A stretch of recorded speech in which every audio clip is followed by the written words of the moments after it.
जय भीम जय संविधान साथियों।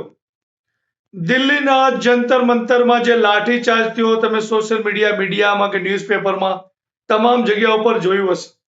જેમ જલિયાંવાલા બાગની અંદર જેમ અંગ્રેજોએ આપણા ક્રાંતિકારીઓને જેવી રીતે માર્યા હતા એ આપણે જોયું નથી, પણ આજે આપણે નજરે જોઈ રહ્યા છે કે કાળા અંગ્રેજો જે ગુંડા પોલીસ છે દિલ્હીની એને કેવી રીતે યુવાનોને વિદ્યાર્થીઓને માર્યા છે, મહિલાઓને માર્યા છે, યુવતીઓને માર્યા છે, લોકોના માથા ફોડી નાખ્યા છે। ઘણા બધા એવા મેસેજ આવે સાચા છે કે ખબર નહીં, પણ ઘણા બધા લોકોના મર્ડર થઈ ગયા છે, 2-3 લોકોના ઘણા બધા લોકો ગાયબ છે, લાપતા છે, જડતા નથી।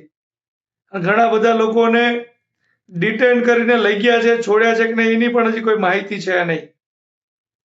તો જે લોકો પોતાના હક અધિકાર માટે, જેના પેપર લીક થાય છે, પેપર લીક બચાવવા માટે આવે છે કે ભવિષ્યમાં આવું ન થાય, 150 ઉપર દેશની અંદર પેપર લીક થયા છે। કેટલા? 150। તો સરકાર શું કરે છે? જખમર આવે છે। તમે વિકાસની વાતો કરો છો, તમે અચ્છે દિનની વાતો કરો છો, તો આ તમારા અચ્છે દિન કરતા જે અમારા બુરા દિવસો હતા ને એ સારા હતા, તો અમને અમારા બુરા દિન આપી દો અને આ તમારા અચ્છા દિન તમારે જ્યાં ભરાવા હોય ત્યાં ભરાવી દો, અમારે નથી જોતા। પણ ગુજરાતની જનતાને હું ખાસ કહેવા માંગુ છું, જેવી ક્રાંતિ ગુજરાતની અંદર થવી જોઈએ થઈ નથી।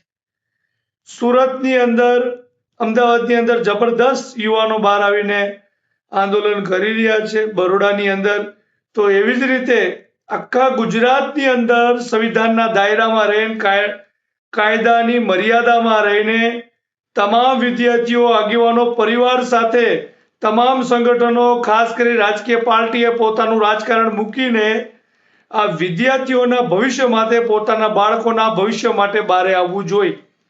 હું ઘણા સમયથી 2-3 દિવસથી જોઈ રહ્યો છું, મારે 2 વખત દિલ્હી જવાનું હતું ને 2 વખત કેન્સલ થયું છે। કદાચ કાલે હું નીકળીશ રાતે। દિલ્હી તો જવું જ છે। જો આખા ભારતના યુવાનો, યુવતીઓ, બાળકો નાના આવતા હોય અને એની પર લાઠીચાર્જ થતો હોય અને આપણે પોતાને આંદોલનકારી કહેતા હોય, નેતા કહેતા હોય, વિચારધારાના વાહક કહેતા હોય, આંબેડકરવાદી કહેતા હોય, સંવિધાનના રક્ષક કહેતા હોય, દેશભક્ત કહેતા હોય, તો એક વખત તો જંતર મંતર ઉપર જવું જોઈએ। એ જે યુવાનો લડી રહ્યા છે દેશ માટે, એને સમર્થન આપવા માટે।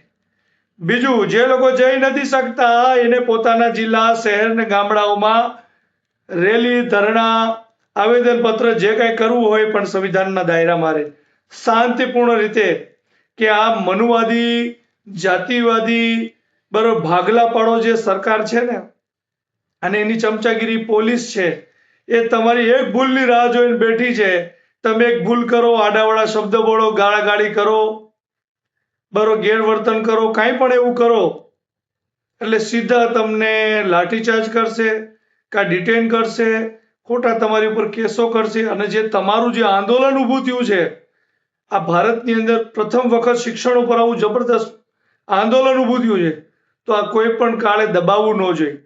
જો આ તમે અત્યારે સંયમ જાળવી રાખ્યો, આ આંદોલનને મજબૂતાઈથી આગળ વધાર્યું, તો ઇતિહાસ રચાશે। એક શિક્ષણ મંત્રી નહીં, પણ ગૃહમંત્રી, પ્રધાનમંત્રીને પણ રાજીનામા આપવા પડશે। આ આંદોલનમાં તાકાત છે, પણ આ સંવિધાનની જે તાકાત છે તમારે ઓળખવી પડશે। સંવિધાનના દાયરામાં રહીને જેટલું શાંતિપૂર્ણ રીતે તમે આંદોલન કરશો, ધરણા કરશો, રેલી કરશો, જે કાંઈ વિરોધ કરો, પણ સંવિધાનના દાયરામાં રહીને કરો, મજા આવશે। આ ઇતિહાસમાં તમારું નામ લખાશે અને રાજકીય પાર્ટીઓ તમારું રાજકારણ કરતા ને આ વિદ્યાર્થીઓ જે લડી રહ્યા છે એમાં રાજકારણ કરવા આવતા નહીં।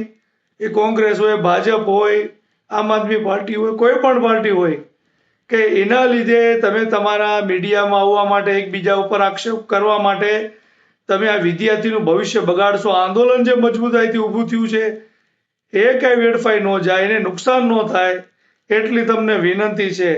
અને વિદ્યાર્થીઓને પણ વિનંતી છે, જે યુવાનો છે, યુવતીઓ, ખાસ કરીને પરિવારના લોકો પણ સપોર્ટમાં આવો, સાથે આવો, શાંતિપૂર્ણ રીતે વિદ્યાર્થીઓ કેવા લડી રહ્યા છે એને ખાલી તમે પાછળ આવીને ટેકો આપો, સપોર્ટ કરો। અને વિદ્યાર્થીઓ એજ્યુકેટેડ છે કે અભણ નેતા નથી, એને ખબર છે કેવી રીતે આંદોલન કરવું, કેવી રીતે અધિકારીઓ સાથે સરકાર સાથે કેવી રીતે વર્તન કરવું, કેવી રીતે ધરણા કરવા, બધાને બધી ખબર પડે છે. આ સોશિયલ મીડિયાનો જમાનો છે એટલે કોઈને કાંઈ શીખવાડવાની પણ જરૂર નથી.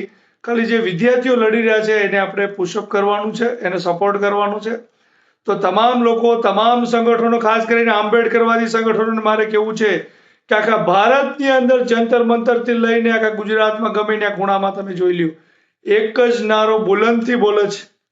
જય ભીમનો નારો છે, જય સંવિધાનનો નારો છે.